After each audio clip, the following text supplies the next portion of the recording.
The police told me to leave my house immediately because someone had been calling 911 from inside it. I was home alone. It started on a rainy Friday night. My parents were out of town, and I had the house to myself. Around midnight, I was watching TV when my phone rang. It was an unknown number. When I answered, all I heard was heavy breathing. Then the call ended. I ignored it. A few minutes later, there was a loud knock at the front door. When I looked through the peephole, 2 police officers were standing outside. The moment I opened the door, one of them asked, "Is everyone in the house okay?" I nodded. "I'm alone." The officer looked confused. "We received 3 911 calls from this address in the last 10 minutes. My stomach dropped. "I never called." The officer frowned.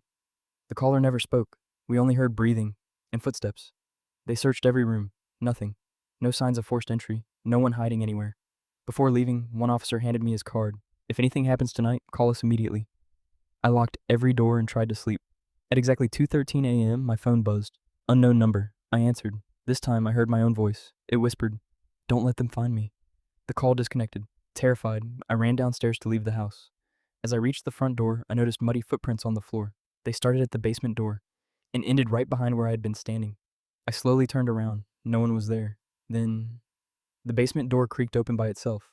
A phone began ringing in the darkness. The same ringtone as mine. I called the police again. They arrived within minutes and searched the basement. Hidden behind an old wooden wall, they found a tiny room. Inside was an old phone. Its battery should have been dead years ago, but it was still on.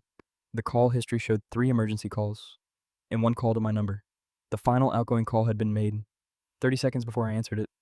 The problem was, the officers had already been standing beside me when that call came in.